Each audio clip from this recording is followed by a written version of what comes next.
How's it going, my friends? This is your host, Indigo Asher, and I'm just making a little bit of an intro video for new players just to show them a little bit about how the role-playing elements of this game works. This isn't about the challenges, this isn't about the archetypes or creating a character. This is just going to be a little bit about what is going to be how the game is played from a role-playing perspective. I'm going to try to be brief, but y'all who've been here before know I'm going to fail. I will do my best, though. So it'll start off with you guys after you've already done the draft, you've already made your characters. You'll be put on tribes, and the game will start with none of your characters having known each other. You're completely brand new, and once you get put on your tribe, I'm going to show you what one of the tribes is. Gives you a little preview. So imagine you just got added to a tribe named Salute, and let's do a transition. So what you'll see is in the Discord channel, suddenly a new category will pop open. It'll be called Salute, and you will only see two channels in it. It's these two right here, the camp information and the camp. So the camp I don't have an image of, but the camp is just a normal Discord channel. It's similar to the lobby.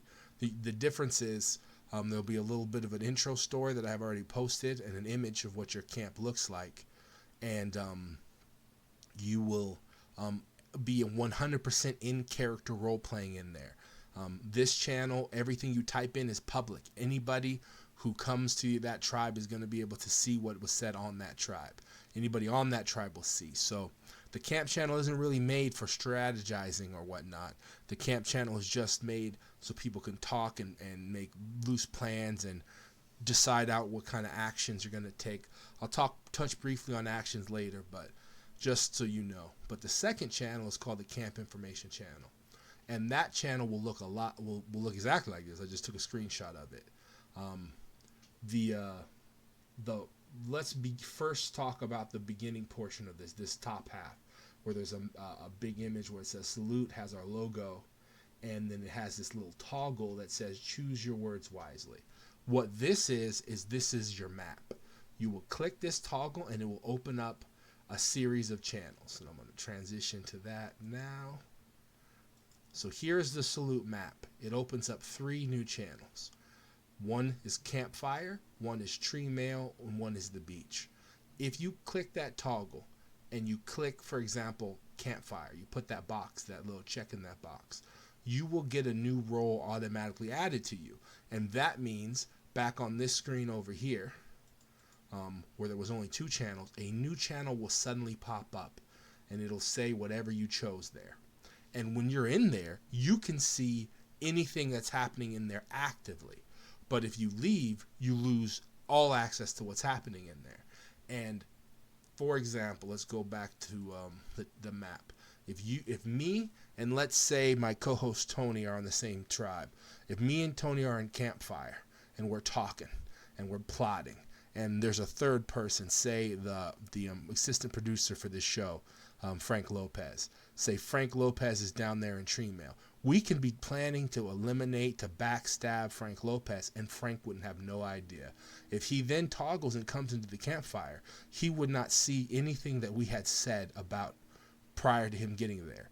And suddenly he walks in there, even though we're planning to take him out, we could say, oh, hey, Frank, glad you're in here. We're so happy you showed up. The 3 of us have to get together and try to take out person X, you know. These channels are made for the strategy. And this doesn't mean to backstab or to plot or anything like that. It's just, it allows you to have some privacy to engage.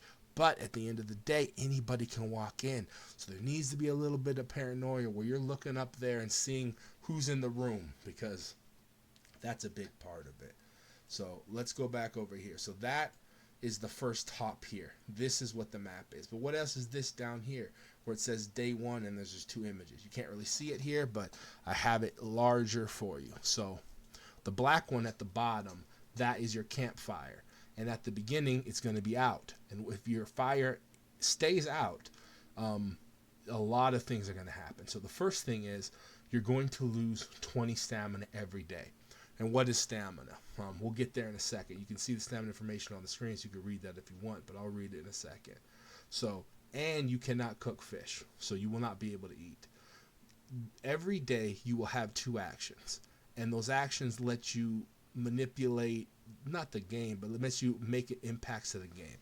You can try to build your shelter up. You can try to build your fire up. Start it and then maintain it with kindling. You can try to go out and look for some food, some fish or some produce out in the jungle. You can go out and look for an idol. You can rest to regain stamina. There's a lot of options, and later we'll talk about why you'll do what you'll do. But let's just talk about the fire right now.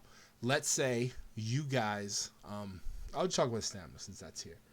Everybody's going to start with 100 stamina, and before every challenge in your confessional channel, you're going to make a decision about how hard you're going to work in that challenge, and that's going to have a different stamina cost too. So you start at 100, and then in challenges it's going to go down. But so the challenges, that's not, it also is going to go down based off two other metrics. If you are cold, if you're shivering, your stamina is burning you up. You are losing it. So even without your challenge, let's say you guys don't get a fire started, you're going to lose everybody. Your tribe's going to go from 100, everyone with 100 stamina to everyone with 80 just for day 2. Over day 3, you're going down to 60. It's going to keep burning. And that's not the only one. I'm going to transition over to your shelter. I split this one in 2 because it's big, but this is just one long grid. Your shelter is going to start on stage 0. That's a 25 drain to your stamina because you're cold and you're living out in the elements and the rain's falling on you. So if you don't get a fire started and you don't get a shelter built, on day 1, you are going to be cut. By day 2, you're going to be cut 45 stamina. You're going to go from 100 to 55 like that. So part of this game is managing your resources. It's managing your nourishment level. It's managing your stamina level, and it's role-playing as your character with your tribe mates. There's a lot more. This is just a little intro primer, but I just wanted to get you a little idea of what the game entails. It is. We have tried the best to make a series of systems to really simulate and to make a way for us to, at our homes, in our Discord, in our houses, use Discord to pretend that we're playing Survivor and have these really fun relationships. I was a player for the first 2 seasons, a member of our community. Hopefully he plays again. He made this game, and he used a system that me and a person in the community called Rylock had developed for another league. It was supposed to be for football, but he used that system to role play, to try to simulate reality TV. And after the first 2 seasons, which I loved playing in so much, the league kind of fell apart. The server kind of fell into disuse. So me and Tony, my co-host, who had won, he won the first season, I won the second. We decided we're going to resurrect it. And I'm kind of obsessive compulsive. I'm kind of a perfectionist. So I really tried my best to take this server to the next level. And to be honest, every season, this will be my 3rd season as the host, I have just tried to make it better and better and better. The problem with that is it's because it's disjointed. We don't have a website or anything. The information is kind of spread all around, and it's hard for everybody to see, to learn everything. So I know what's going on in my head, and a lot of the people who've been here for a long time might know. But I'll try my best to make sure it's understandable to you all. I'm sure I failed with this little intro, but if you have any questions, please feel free to talk about it in the lobby. We're a real fun community. We like to talk. We like to jabber. We love our little hobby, so they'll be sure to answer the questions. If anybody has any questions for me specifically, definitely ping me or send me a DM, and I will definitely answer.